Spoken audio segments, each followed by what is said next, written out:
नमस्कार साथियों, स्वागत है आपका अपने YouTube परिवार जीके विद एसआर सर में। साथियों, हम भारतीय राज्य व्यवस्था का अध्ययन कर रहे थे, जिसमें हम राज्य के नीति निर्देशक तत्व पढ़ रहे थे साथियों, जो कि उनके बेसिक आर्टिकल के बारे में हमने आर्टिकल 36, 37, 38, 39 और 40, 41 के बारे में हमने बात कर ली थी साथियों। आज की क्लास में हम जानेंगे आर्टिकल 42 में क्या है, 43 में क्या है, 43 ए में क्या है, 43 बी में क्या है और 44 में क्या है। पहले हम समझेंगे कि भाई राज्य के नीति निर्देशक तत्व है क्या। आज हम क्या है कि पूरी क्लास में इनको सिर्फ समझने का काम करेंगे। आज लिखने का काम हम बहुत कम करेंगे, क्योंकि मैं अगर आपको लिखवाता रहूंगा, आप क्या है कि फिर लिखते नहीं हो। क्योंकि जब मैं बोर्ड पे कोई चीज लिखाता हूं तो मुझे पता है कि आप में से बहुत कम लिसनर ऐसे हैं जो कि अपनी पूर्ण ईमानदारी के साथ में उन चीजों को लिखते हैं। आपको सिर्फ सुनना पसंद है, आप चाहते हैं कि सर बस बोले जाए और हम सुनते जाए, तो ये आपके लिए अच्छा भी नहीं है और अच्छा भी है। अगर आप अच्छा नहीं है, इसका कारण यह है कि आपको लिखना बहुत ज्यादा जरूरी है। आप जब तक सारी चीजों को नोट्स बनाते हुए नहीं चलोगे तो आपको उसका कोई ज्यादा बेनिफिट नहीं होने वाला है। तो सबसे पहले आपको क्या करना है कि आज की क्लास में हम राज्य के नीति निर्देशक तत्वों को समझेंगे। पहले एक बार क्लास को पूरा जरूर देखें, एक बार राज्य के नीति निर्देशक तत्व होते क्या है इनको जरूर आप समझे, इनको क्या क्या कहते हैं सबसे पहले ध्यान दो। देखो, राज्य के नीति निर्देशक तत्व हम क्या पढ़ रहे थे, राज्य के नीति निर्देशक निर्देशक तत्व। अब देखो, राज्य के नीति निर्देशक तत्व होते क्या है कि भाई ये है भविष्य के फंडामेंटल राइट, मतलब भविष्य के मौलिक अधिकार। क्या अभी ये मौलिक अधिकार नहीं है क्या? नहीं, ये अभी मौलिक अधिकार नहीं है, लेकिन ये राज्य को इस भविष्य के अंदर क्या करना है, मतलब एक प्लानिंग बता के चल रही है। जैसे हम योजना बनाते हैं कोई भी चीज की, क्या बनाते हैं? योजना। कि हमने कोई कार्य करना है, जैसे कि हमें यहाँ से दिल्ली जाना है, तो हमने योजना बनाई कि अगर अजमेर से दिल्ली जाना है तो हमें जयपुर होके जाना पड़ेगा, या और कोई रूट है तो हमें ऐसे बनाना है। तो राज्य के नीति निर्देशक तत्वों में यह बता रखा है कि राज्य को इन फ्यूचर, मतलब भविष्य में, किसमें? भविष्य में क्या क्या कार्य करना है। मतलब भविष्य में क्या भाई, राज्य को सभी लोगों को समान रूप से कार्य देना है, उनकी आजीविका के लिए पर्याप्त साधन उपलब्ध करवाना है, संसाधनों का जो भौतिक वितरण है उनका करना है। कि भाई ऐसा नहीं है कि भाई केंद्र ही सारे नीति ऐसे बना के किसी एक ही आदमी के पास में पैसे पहुंचा दे, ये सारी चीजें नहीं करनी। मतलब किसी व्यक्ति के जीवन को इस तरीके से कोई प्रभावित करने वाली योजना नहीं बना सकता। अब देखो कि हमारे जो राज्य के नीति निर्देशक तत्व है वो क्या है, यह भविष्य के फंडामेंटल राइट है, मतलब भविष्य के क्या है? मौलिक अधिकार है। क्या है? भविष्य के मौलिक अधिकार। अब देखो, जब हम नीति निर्देशक तत्व पढ़ते हैं ना साथियों, तो नीति निर्देशक तत्वों को कितने भागों में बांटा गया है? 3 भागों में। देखो, संविधान में ऐसा कहीं भी नहीं लिखा हुआ है ये जो हम 3 भाग पढ़ेंगे, लेकिन पढ़ने वाले अपनी सहूलियत के हिसाब से इनको अलग अलग भागों में बांटा करते हैं। जैसे हम जैसे जैसे एक एक आर्टिकल पढ़ते जाएंगे, वैसे वैसे आपको समझ में आता जाएगा कि ये कौन से प्रकार का आर्टिकल है। तो हम कौन सा पढ़ेंगे? देखो, एक तो हम बात करेंगे किसके बारे में? समाजवादी। कि भाई समाजवादी आर्टिकल कौन सा है। दूसरा हम बात करेंगे कि भाई गांधीवादी विचारधारा वाले कौन से हैं, मतलब गांधीयन फिलोसॉफी के आधार पर कौन से है? गांधीवादी। और तीसरा हम पढ़ेंगे उदारवादी। ये 3 प्रकार है जो कि हम नीति निर्देशक तत्वों में पढ़ते हैं। अब देखो, समाजवादी कौन से है कि भाई जिसमें समाज की बात की हुई है। समाज कौन सा? कि भाई जैसे हम समाज की बात करते हैं, जैसे स्त्री के बारे में, कि भाई जिसमें स्त्री की बात करी हो, पुरुष की बात करी हो, किसकी बात करी? पुरुष की बात करी हो, बच्चे की बात करी हो, किसकी? बच्चे की बात करी हो, या सभी में समान संसाधनों के वितरण की बात करी हो। मतलब ऐसा कोई भी, जैसे किसी धन की बात करी हो, ऐसा हम बात करेंगे कि भाई कोई भी चीज ये किस में आती है? समाजवाद में आती है। जब हमने समाजवाद पढ़ा था साथियों, देखो जब हमने आर्टिकल शुरुआत करी थी, जब हमने इंडियन पॉलिटी की, जब हमने 2 चीज पढ़ी थी, एक तो पूंजीवाद और एक समाजवाद। क्या पढ़ा था हमने? एक तो समाजवाद और एक पढ़ा था पूंजीवाद। क्या पढ़ा था? पूंजीवाद। सोशलिज्म और कैपिटलिज्म। देखो, समाजवाद में क्या होता है कि जो संसाधन है ना, जितने भी भाई किसी देश के अंदर जितने भी संसाधन है उनका क्या करना है? सभी में, इनमें जितने भी लोग हैं उनमें क्या करना है? समान मात्रा में क्या करना है? उनका वितरण करना है। क्या करना है? समान मात्रा में वितरण करना। मतलब किसी भी कोई भी सरकार क्या नहीं कर सकती, किसी भी संसाधनों का क्या नहीं कर सकती, केंद्रीकरण नहीं कर सकती। मतलब आप किसी भी एक व्यक्ति को सारे देश के संसाधन नहीं पकड़ा सकते हो, या पूरे देश का 90% हिस्सा या किसी भी एक चीज में किसी की मोनोपोली को स्थापित नहीं करने देना है। कैसे कि अभी अपने देश में हम बात करेंगे कि हमारे देश में कितने लोग हैं। हमारे देश में 140 करोड़ लोग होने के बावजूद भी, अब तो 142 करोड़ हो गए, उसके बावजूद भी हमारे देश में जो इंटरनेट प्रोवाइड करवाने की कंपनियां कितनी है, अगर आप मुश्किल से नाम बता दो तो ज्यादा से ज्यादा 4-5 के नाम बता सकते हो। जैसे कि भाई जियो, अब जो ये जियो है ना, इस जियो ने पूरे भारत के 50% मार्केट में अपना क्या कर रखा है, कब्जा कर रखा है। कितने परसेंट, 50% मार्केट में अपना कब्जा कर रखा है। तो क्या ये नीति निर्देशक तत्वों का उल्लंघन नहीं है क्या? क्या भाई अगर हमारे देश में समान मात्रा में सभी में संसाधनों का केंद्रीकरण करना है तो क्या ये जो जियो ने कर रखा है ये गलत है या नहीं है? क्या हमारे पूरे देश में मुश्किल से देखो एक जियो हो गई, एक एयरटेल का मान लो, एयरटेल इंटरनेट प्रोवाइड करवा रही है, और किसका, वोडाफोन हो गया, आइडिया हो गया, और एक बीएसएनएल मान लो सरकारी, बस। इसके अलावा कोई है क्या भाई? और कितने पार्टनर है? ये 4-5 पार्टनर हमारे पूरे देश की आबादी का क्या कर रहे हैं, इंटरनेट का भविष्य तय कर रहे हैं। जब इनका मन चाहे इन्होंने कीमतें बढ़ा दी, जब इनका मन चाहे कीमतें गिरा दी। मतलब ये हमारे पूरे भारत को क्या करते हैं, डायरेक्ट रूप से भारत की जनता को क्या करते हैं, प्रभावित करते हैं। तो ये समाजवाद के अंतर्गत नहीं आता, तो हमें ऐसी व्यवस्था नहीं करनी। अब गांधीवादी विचारधारा के बारे में बात करें कि भाई गांधी जी अपने विचार क्या रखते थे। मतलब अगर हम नीति निर्देशक तत्वों की बात करें तो नीति निर्देशक तत्वों में कौन से ऐसा आर्टिकल है जो हम आगे पढ़ेंगे, उनको जब बताते रहेंगे कि ये गांधी जी की विचारधारा के ऊपर आधारित है, कि ये उदारवादी है, समाजवादी, ये हम बताते रहेंगे। और आपको भी पता करना है, जब मैं बता रहा हूँ स्त्री पुरुष बच्चे, तो आपको ये ध्यान रखना है कि किस आर्टिकल में बच्चों के बारे में बात करी है, पुरुषों के बारे में बात करी है, या इनके बारे में, जो भी धन के बारे में, केंद्रीकरण के बारे में ये बात करी। अब गांधी जी के क्या विचार थे? गांधी जी चाहते थे कि भाई ग्राम स्वराज्य की स्थापना हो, मतलब कि भाई गांवों में क्या हो, पंचायतों का गठन हो। गांधी जी क्या थे, वो सत्ता के खिलाफ थे, सत्ता के खिलाफ। मतलब कि भाई वो शासन नहीं चाहते थे कि भाई कोई भी व्यक्ति किसी के ऊपर शासन करे, ये वो गांधी जी नहीं चाहते थे। तो गांधी जी की विचारधारा वाले कौन से आर्टिकल है ये हम पढ़ेंगे। उदारवादी क्या है, जिसे कहते हैं लिबरल उदारवादी। जैसे कि कोई लोग हैं जिनका मतलब किसी के हित की बात करना है, कि यह बहुत ही ज्यादा लोगों के बारे में विचारों की बात कर रहे हैं, या किसी के विचारों को बढ़ावा देने की बात कर रहे हैं, तो हम उदारवादी ये सारे ये पढ़ेंगे। अब देखो हम एक एक आर्टिकल की बात करें तो सबसे पहले अगर हम बात करेंगे जो आर्टिकल 36 है, आर्टिकल 36, जब हमने इससे पहले वाली क्लास ली थी उसमें आर्टिकल 36 की जो डेफिनेशन है वो हमने लिखा दी थी। आज की क्लास में हम क्या कर रहे हैं, सिर्फ समझने का काम कर रहे हैं कि भाई इनमें है क्या क्या।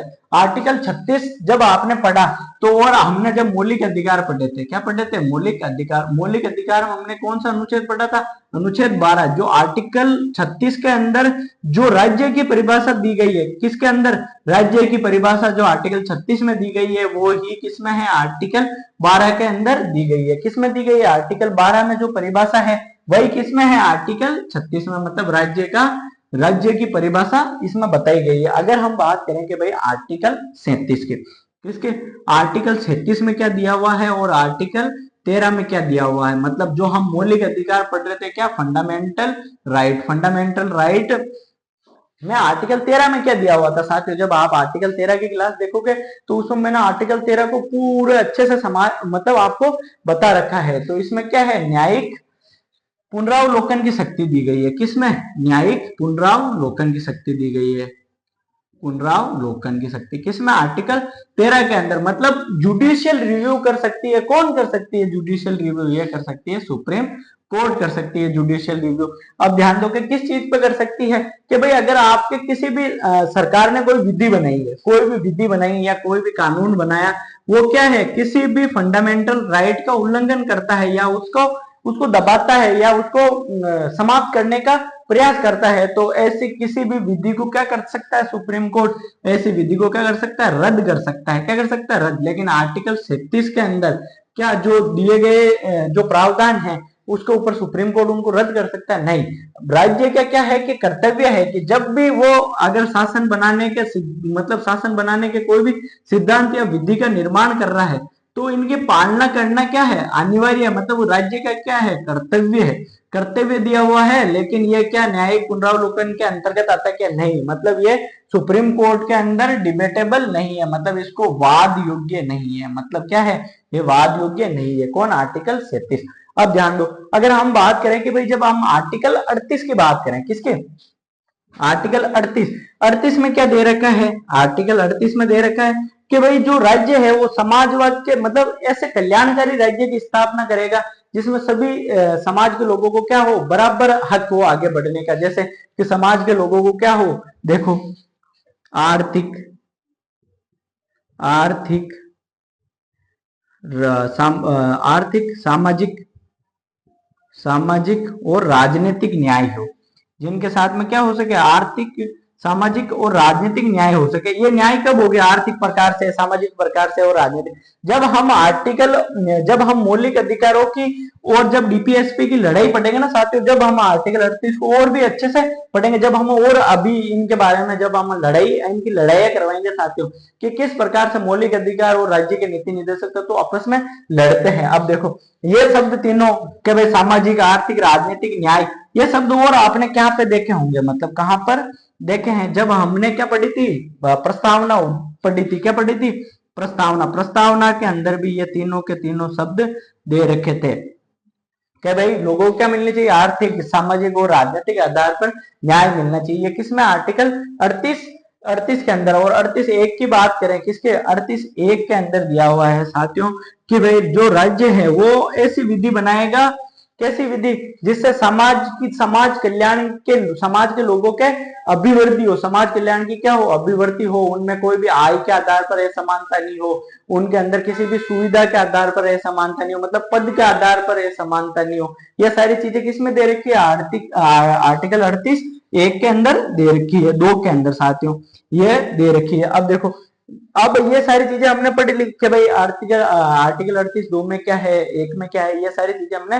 पढ़ी है विस्तृत तौर पर। जब आर्टिकल 38(2) में ये इनकी समानता की बात करता है कि इनके आय के और अवसरों की और इनके आधार पर, तो आय कैसे, कि भाई किसी व्यक्ति की आय और दूसरे में बहुत ज्यादा डिफरेंस है, कि भाई हम बात करें कि भाई महिलाएं या हो या पुरुष हो, उनके आय का जो साधन है उनमें क्या करनी चाहिए, भेदभाव नहीं करना। बहुत सारे लोगों की मानसिकता क्या है कि ये महिला है, ये तो क्या ही काम करेगी, या मतलब कैसे भी उनके विचार हो, तो उनके आधार पर क्या नहीं कर सकता, भेदभाव नहीं कर सकता। हमने आर्टिकल 38(1), 38(2) ये पढ़ लिया। अब हम आर्टिकल 39 की अच्छे से बात करेंगे, मतलब आर्टिकल 39 बहुत बड़ा भाग है साथियों, तो आर्टिकल 39 को समझेंगे। एक बार इसको हम मिटाते हैं पहले।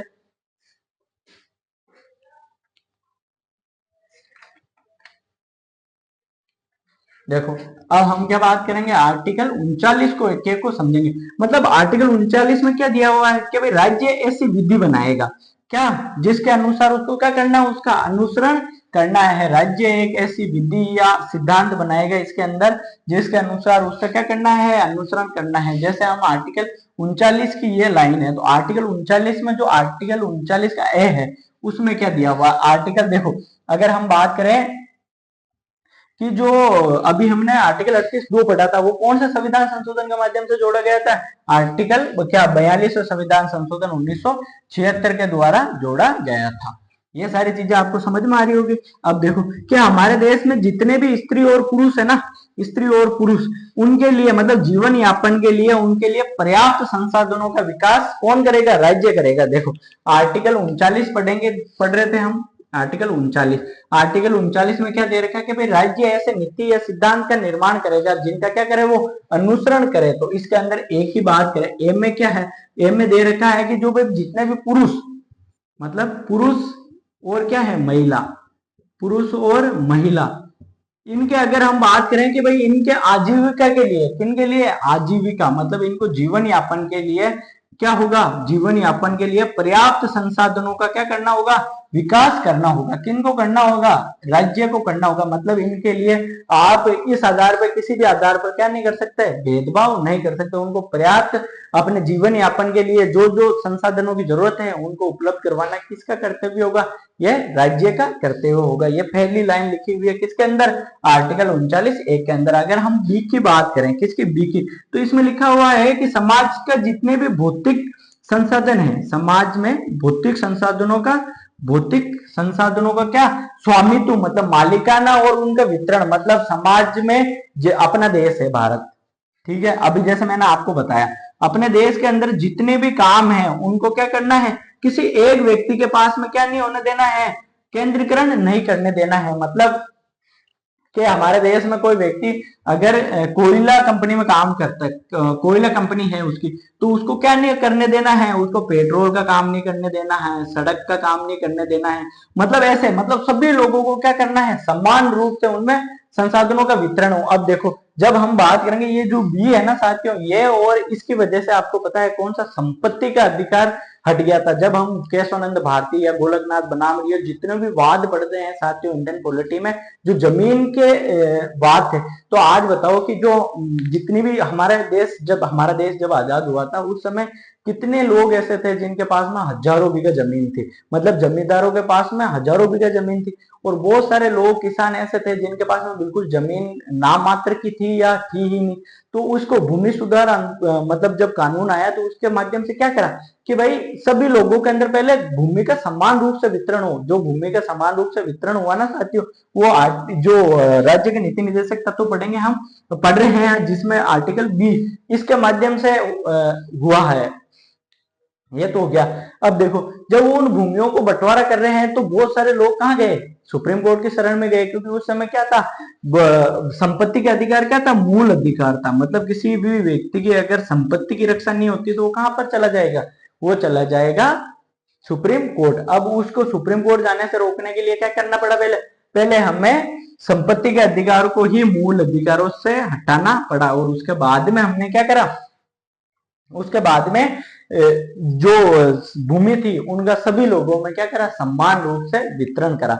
अगर हम इसके बाद में बात करें कि भाई बी के बाद में सी की, कि भाई सी में क्या दे रखा है कि भाई जो राज्य की जो हमारे देश की जो अर्थव्यवस्था है ना, अर्थव्यवस्था में ऐसी कोई भी नीति नहीं बनानी, ऐसी कोई भी नीति या सिद्धांत नहीं बनाना, या कोई धन का उत्पादन करता है तो वो किसी एक व्यक्ति के पास में नहीं होना चाहिए। मतलब केंद्रीकरण नहीं होना, किसी भी संसाधन का क्या नहीं होना चाहिए, अहितकारी केंद्रीकरण नहीं होना चाहिए, अहितकारी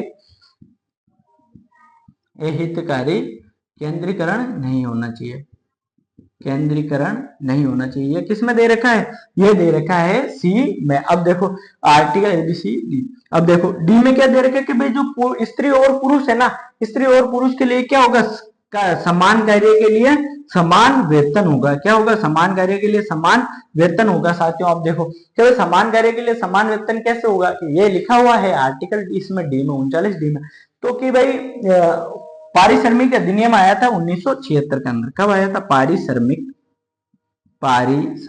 अधिनियम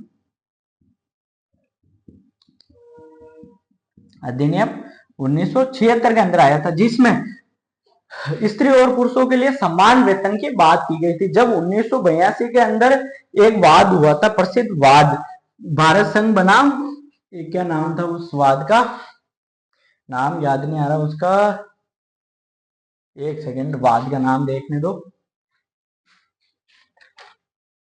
हाँ, रणधीर सिंह बनाम भारत संघ जो 1982 में हुआ था। कब हुआ था, रणधीर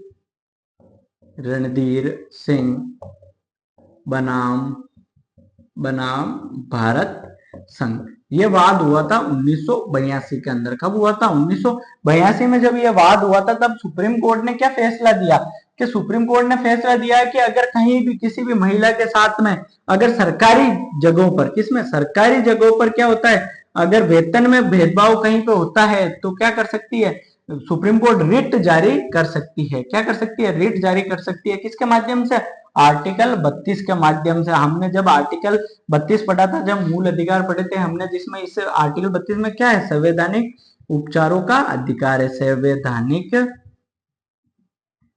संवैधानिक उपचारों का अधिकार। क्या है, संवैधानिक उपचारों का अधिकार। इसके माध्यम से क्या करता है, सुप्रीम कोर्ट रिट जारी करता है कि भाई अगर, क्या आपने जब सर ऐसे बोल दिया कि भाई अगर समान वेतन और कहीं पर नहीं मिलता है तो क्या हम सुप्रीम कोर्ट जा सकते हैं, बिल्कुल जा सकते हो। क्या ये मौलिक अधिकार है, क्या ध्यान देना, ये मौलिक अधिकार जैसा ही है, लेकिन मौलिक अधिकार नहीं है, ये बात ध्यान रखना। अब ध्यान दो कि हमने बी सी डी ई, अब देखो ई में क्या है कि भाई किसी भी पुरुष और महिला और बच्चे को किसी ऐसे कार्य में नहीं लगाया जा सकता जबरदस्ती में, उसकी मजबूरी में, कि भाई वो जहां पर उसको खतरा हो। जैसे कि हम सांबर झील की बात करें, सांबर झील पर पहले एक बहुत ज्यादा मामला निकल के आया था कि सांबर झील में काम करने वाले व्यक्तियों के जो पैर हैं वो जब मरते हैं तो उनके पैर जलते ही नहीं है। तो ये किस कारण से हुआ, तो ये कि भाई ऐसे किसी भी कार्य में लोगों के साथ में मतलब उनको जबरदस्ती कार्य नहीं करवा सकते। अगर हम बात करें किसकी, डी की, A B C D F की, एफ में देखो कि भाई जो बच्चे हैं उनको गरिमा के साथ में विकास करने का क्या देना है, अवसर देना है। ये किस में दे रखा है, डी में। अब देखो 39 के में, मतलब 39 कैपिटल ए में, देखो 39 के। अब देखो इसमें क्या दे रखा है कि 39 एम में ये दे रखा है कि भाई उनको समान न्याय दिलानी है। क्या दिलानी है, किसी भी व्यक्ति को क्या दिलानी है, समान न्याय, समान न्याय और निःशुल्क विधिक सहायता दिलानी है। क्या दिलानी है, निःशुल्क विधिक सहायता। अब कोई भी व्यक्ति है उसके साथ में किसी भी आधार पर क्या नहीं हो सकता, न्यायिक भेदभाव नहीं हो सकता। मतलब कोई व्यक्ति है चाहे को किसी भी पद पर हो, चाहे उसने कोई सा भी क्राइम करा हो या कोई भी काम हो, तो सभी भारत के लोगों के लिए एक ही अपराध के लिए समान मात्रा में मतलब आधार पर उसको क्या दी जाती है, सजा दी जाती है। किस में दे रखा है, यह आर्टिकल 39 के में दे रखा है। अगर हम आर्टिकल 40 की बात करें, किसकी, 40 की बात करें, अब ध्यान देना, ये जितनी भी हमने बात करी ना अभी, समान न्याय, ये या आपको क्या लगता है ये कौन सी विचारधारा पर आधारित है, यह है समाजवादी पर।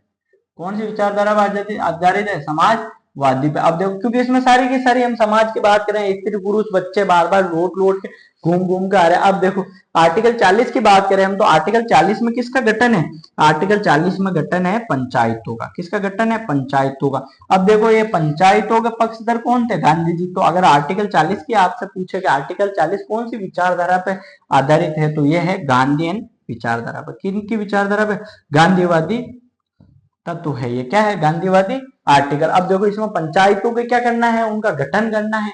आज भी क्या पंचायतों का जो विषय है वो कौन सी सूची का विषय है, ये राज्य सूची का विषय है। कि भाई राज्य अगर चाहे तो इनके चुनाव करवा सकता है, अगर नहीं चाहे तो नहीं करवा सकता है। देखो तो और उसके बाद में पंचायतों को क्या देनी, उनको कार्य करने के लिए उनको शक्तियां देनी, और क्या देने, प्राधिकार देने हैं। कि भाई पंचायत बना तो दी, अगर जब उनके पास में लोगों के पास में काम करने का अधिकार ही नहीं होगा, उनको किसी चीज का कर लगाने का नहीं हो, फिर मतलब क्या है। तो पंचायतों के लिए क्या करना, पर्याप्त बजट का करना, अलॉटमेंट करना, ये सारी चीजें इसमें दी गई। 41 में क्या है कि कुछ मात्रा में काम करने का या शिक्षा का अधिकार, ये सारी चीजें किसमें दे रखी है, ये दे रखी है आर्टिकल 41 के अंदर। अब हम पढ़ेंगे आर्टिकल 42, उसको लिखेंगे फिर उसको समझेंगे साथियों। मैं एक बार पानी पी लेता हूं जब तक, क्योंकि मेरा गला सूख रहा है, बार बार अटक रहा हूं मैं।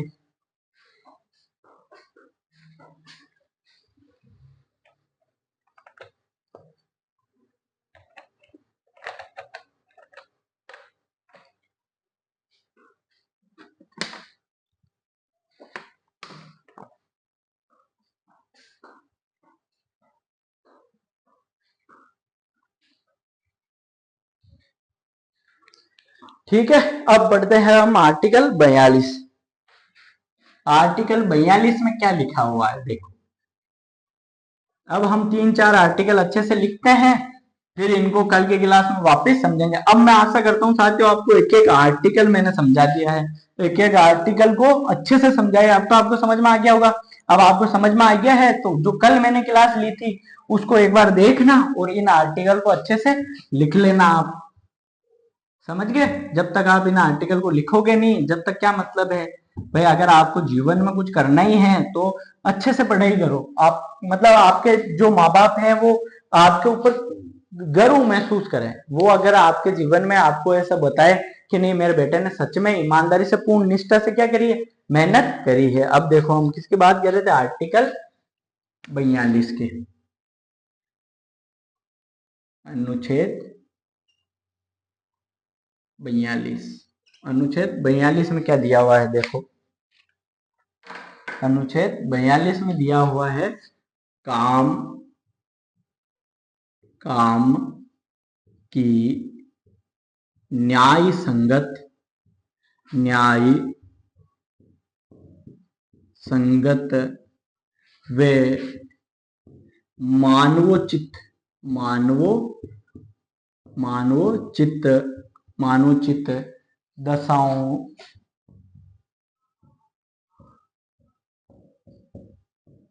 दशाओं में वे प्रसूति, मतलब किसी महिला के बच्चा होता है ना, प्रसूति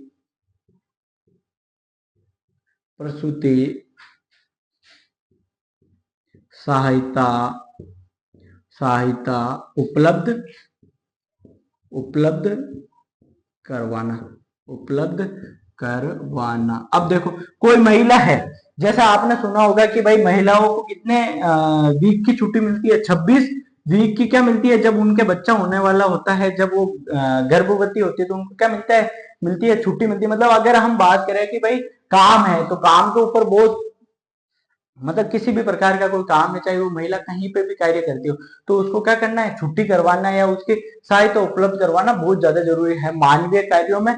अगर हम मानवोचित दशाओं की बात करें कि भाई कोई भी काम करता है, कहीं भी व्यक्ति है, चाहे वो महिला है, तो उनके ऊपर जो वो कोई उनसे ऐसा कार्य नहीं करवाया जाए जहां पर उनके मानवीय मूल्यों की समाप्त हो रहे हैं, मतलब उनके मानवीय मूल्य हाशिए पे चले जाते हैं और काम को महत्व देते हैं साथियों। तो ये नहीं होना चाहिए। किसने दे रखा है, आर्टिकल 42। अब हम 43 पढ़ते हैं। देखो 43 में क्या है, आर्टिकल 43 अनुच्छेद 43। अब देखो इसमें क्या है, कर्मकारों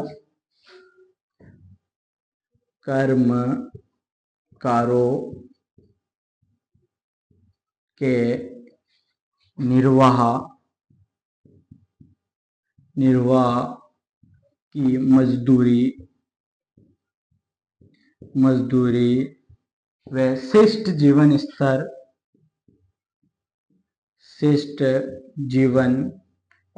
मतलब अच्छा जीवन स्तर वे अवकाश की व्यवस्था करवाना, वे अवकाश की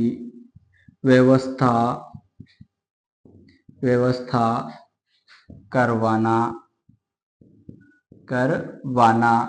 तथा कुटीर उद्योग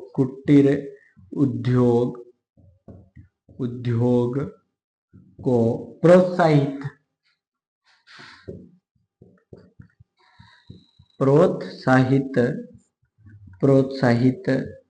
करना। अब देखो आपने इसमें पढ़ा कि भाई इसमें महिलाओं की मानवीय मूल्यों की ऐसी बात कर रहे हैं कि भाई प्रसूति सहायता उपलब्ध करवाना, तो ये कौन सी विचारधारा से लगता है आपको ये आर्टिकल? ये लगता है समाजवादी। लेकिन अगर हम इसमें बात करें कि भाई किसी को मजदूरी देनी है, कुटीर उद्योगों की, लघु उद्योगों की बात कौन करते थे, गांधी जी करते थे। तो इसमें क्या दे रखा है कि भाई कोई भी मजदूर है, वो मजदूर अगर कार्य करता है, क्या करता है, कोई मजदूर है वो क्या करता है, अपने काम से काम करके और अपना कार्य करता है, तो उसको क्या करनी चाहिए, अपनी मजदूरी मिलनी चाहिए। क्या मिलनी चाहिए, उसको मजदूरी मिलनी चाहिए। ऐसा नहीं कि उसको बंधुआ मजदूर की तरह उसको उससे कार्य करवाया जा रहा है। अगर हम इसकी बात करें तो इसके जीवन स्तर की क्या रखनी चाहिए, ध्यान। मतलब ऐसा नहीं कि इसका जीवन स्तर बिल्कुल ही आपने बेकार कर दिया हो, इसका जीवन स्तर कैसा होना चाहिए, श्रेष्ठ जीवन होना चाहिए इसका। ऐसे नहीं कि आप इसके साथ में काम करवा रहे हो तो इसको भेदभाव किए जा रहे हो, इसको बहुत ज्यादा इसके साथ में, और क्या करनी है, इसके बराबर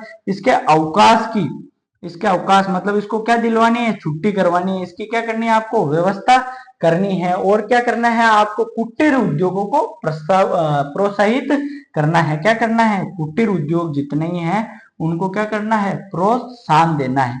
तो ये कौन सा हो गया, गांधीयन फिलोसफी पर आधारित आर्टिकल हो गया। एक बार इन दोनों को लिखो जल्दी से। आज पता नहीं साथियों मुंह क्यों सूज रहा है मेरा, जल्दी लिखो।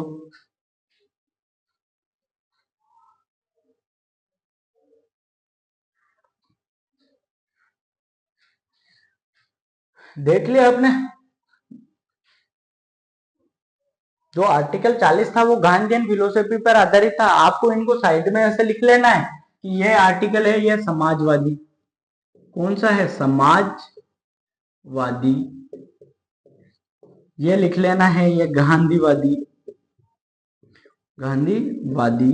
और उससे पहले वाले भी, जो इससे पहले वाले थे, एक तो 40, 40 क्या था, गांधीवादी, 40 गांधीवादी, गांधीवादी। और इसके पहले 38 क्या था, 39, सॉरी 39 क्या था, यह समाजवादी, समाजवादी 39, 38 और 37, ये क्या थे, समाजवादी, क्या थे, समाजवादी। ये लिख लेना आप अपनी कॉपी में साइड में, अपने जो भी नोट्स बना रहे हो उसमें आपको ये लिखना जरूरी है, साथ में लिखो इनको जल्दी से।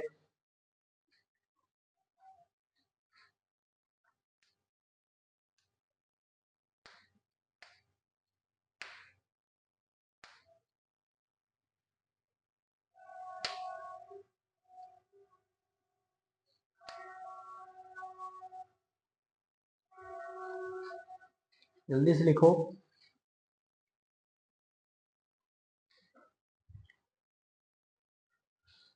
हाँ साथियों, मेरे साथ में अगर इंडियन पॉलिटी आपने कंप्लीट कर ली तो आप इतना कुछ इंडियन पॉलिटी में जान जाओगे कि आपको जीवन में दोबारा कभी भी भारतीय राज व्यवस्था पढ़ने की जरूरत नहीं पड़ेगी। एक एक आर्टिकल, एक एक चीज को मैं आपको विस्तृत तौर पे समझा रहा हूँ, एक एक अर्थ को समझा रहा हूँ कि कौन से गांधीवादी है, कौन से समाजवादी है, अब भी लिबरल भी आएगा, वो भी हम बात करेंगे, ये सारी चीजें हम बात करेंगे। जल्दी लिख लिया होगा अब तो। ये दोनों आर्टिकल आपको क्या लिखना है, आर्टिकल 42 में क्या दे रखा है कि काम की न्याय संगत व मानवोचित दशाओं में प्रसूति सहायता उपलब्ध करवाना, समझ गए। उसके बाद में हम बात करेंगे आर्टिकल 43 में। देखो, कर्मकारों के निर्वाह की मजदूरी व शिष्ट जीवन स्तर व उनके अवकाश की व्यवस्था करवाना तथा कुटीर उद्योगों की कुटीर उद्योगों को प्रोत्साहित करना। लिख लिया होगा अब तो, लिख लो एक बार इनको जल्दी से।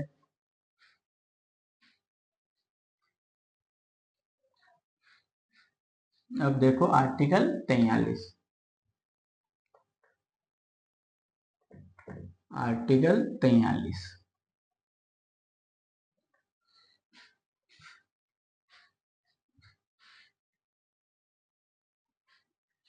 आर्टिकल 43 में क्या दे रखा है, जब तक 43 एक, सॉरी सॉरी 43 के, 43 के, 43 के में क्या दे रखा है, देखो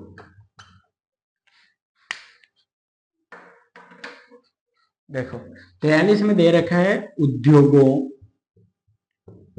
उद्योगों के प्रबंध, प्रबंध में, प्रबंध में भाग, भाग लेने वाले, लेने वाले कर्मकारों, भाग लेने वाले कर्मकारों के लिए, कर्मकारों के लिए उचित विधान बनाना, के लिए उचित विधान बनाना, विधान बनाना। ये किस में दे रखा है, ये आर्टिकल 43 के में दे रखा है। मतलब उद्योगों के अंदर जो भी व्यक्ति कार्य करना चाहता है, माना कि ये इंडस्ट्री है, देखो ये इंडस्ट्री है, यहाँ पे पोल्यूशन भी हो रहा है, यहाँ पे और भी ज्यादा डस्ट भी हो रही है, यहाँ पे जो व्यक्ति काम कर रहे हैं उनके लिए क्या बनाना है, एक उचित विधान बनाना है जिसके अंदर ये तय किया हुआ हो कि उसको इतना वेतन तो मिलेगा ही मिलेगा, इसको इतने घंटे का क्या मिलेगा, रेस्ट मिलेगा, इनको ये फैसिलिटी मिलेगी, मतलब मेडिकल फैसिलिटी मिलेगी। ये सारी चीजें किसमें होनी चाहिए, एक विधान बनाकर उसमें ये सारी चीजें होनी चाहिए। कौन से आर्टिकल में, आर्टिकल 43 खे में। और अब हम बात करें 43 खे में, देखो 43 खे,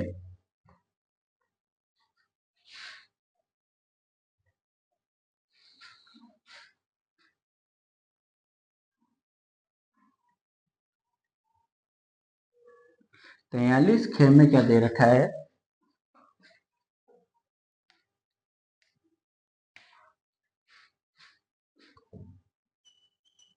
43 खे,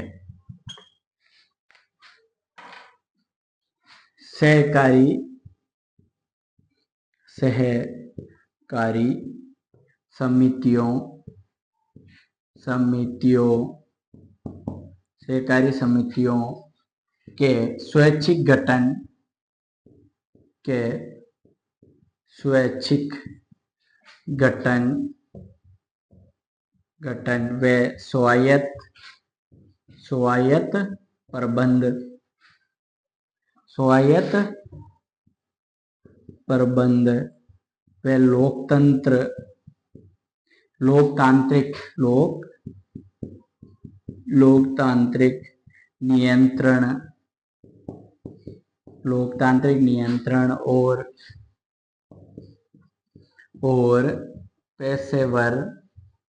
पेशेवर का प्रबंध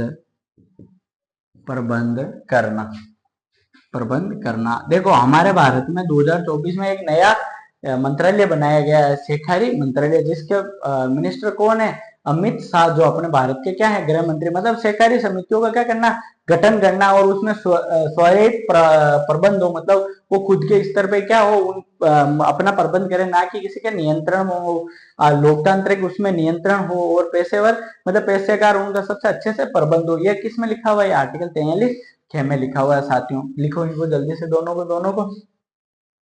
आपको पता है कि शुरुआत में मैंने इतना ज्यादा बोल लिया कि मेरे पूरे के पूरे जबड़े दर्द कर रहे हैं। एक बार लिख लो आप इनको जल्दी से। अगर हम आज इनको नहीं समझा पा रहे तो आज तो आप इनको लिख लो, कल की क्लास में इनको अच्छे से समझा दूंगा, क्योंकि आज मेरा मुंह भी दर्द कर रहा है। जल्दी लिखो।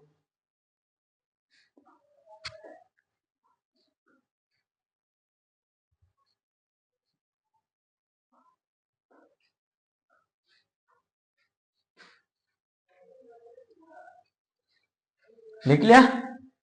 इनको सहकारी समितियों को और इनको पूरा आर्टिकल को हम अच्छे से समझेंगे। आज सिर्फ आप लिख लो इनको कि इनमें क्या क्या है। कल आप सिर्फ कॉपी पेन लेके बैठ जाना, कल की क्लास में हम इनको सिर्फ समझने का काम करेंगे। अब देखो आर्टिकल 44 में क्या है।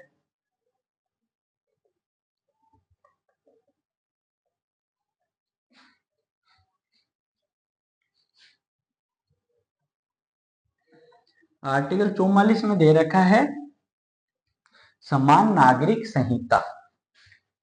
देखो अनुच्छेद 44।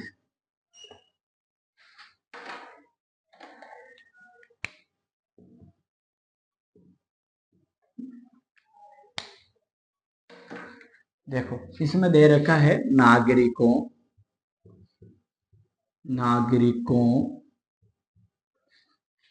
के लिए समान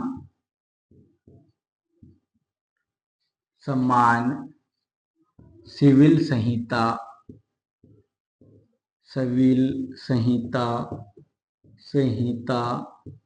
लागू करवाने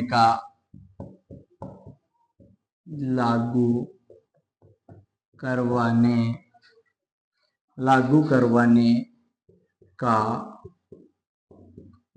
प्रयास करना। भारत में एकमात्र राज्य गोवा है जहां पर क्या है? कॉमन सिविल कोड लागू है। भारत में एकमात्र राज्य गोवा में नागरिक संहिता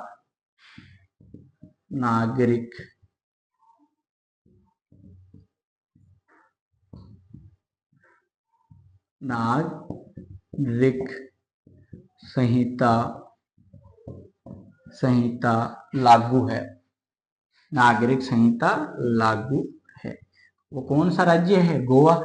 आर्टिकल 44 में क्या दे रखा है कि भाई नागरिकों के लिए समान सिविल संहिता लागू करवाने का क्या करना है? प्रयास करना है। किसको? राज्य को। भारत में एकमात्र राज्य गोवा कौन सा है जहां पर समान नागरिक संहिता लागू। समान नागरिक संहिता लागू क्या है कि जैसे आपने हिंदू विवाह अधिनियम पढ़ा होगा, मुसलमानों के लिए अलग अधिनियम पढ़ा होगा, तो इनके लिए सभी के लिए एक ही। आज हमारी जो शादियां होती है कोई भी, तो हिंदू मैरिज एक्ट के तहत 1955 में हुआ था, उसके तहत ही रजिस्टर्ड होती है। 1955 में हुआ था, या पता नहीं इसका डेट आप एक बार देख लेना। लेकिन हिंदू विवाह अधिनियम के तहत ही अगर हिंदुओं में विवाह होता तो उसको किया जाता। अगर के भाई हिंदू किसी दूसरे से विवाह कर ले तो वो स्पेशल मैरिज एक्ट के तहत उनको शादी के वो प्रमाण पत्र देते हैं। ध्यान देना, मुस्लिमों के लिए शादी का अलग विधान है, सिखों के लिए अलग है, सबके अलग है। लेकिन भारत के सभी लोगों के लिए एक समान विधान कर दे कि भाई इसी के तहत, इसी एक्ट के तहत सभी के कार्य संपन्न हो गए, मतलब सभी के काम के लिए समान कानून। इस नागरिक संहिता को भी कल की क्लास में हम और अच्छे से पढ़ेंगे। आज क्या है कि मेरा मुंह बहुत ज्यादा सूख रहा है और दर्द हो रहा है, आज मैं वैसे ही डॉक्टर के पास में जाऊंगा। तो आज की क्लास में बस इतना ही। जब तक अपना ख्याल रखें, बड़ों का सम्मान करें, छोटों को प्यार दें, अपना व्यक्तित्व इस प्रकार से विकसित करें कि महिलाएं आपके साथ में सुरक्षित महसूस करें। एक बार आप चैनल को सब्सक्राइब जरूर कर दे साथियों। अगर आपने एंड तक वीडियो देखा है, और वीडियो को लाइक करें बिना नहीं जाना, और अपने ऐसे दोस्तों को आप वीडियो को शेयर करें जिनको जरूरत है वाकई में, वो जो पढ़ना चाहते हैं साथियों। जय हिंद।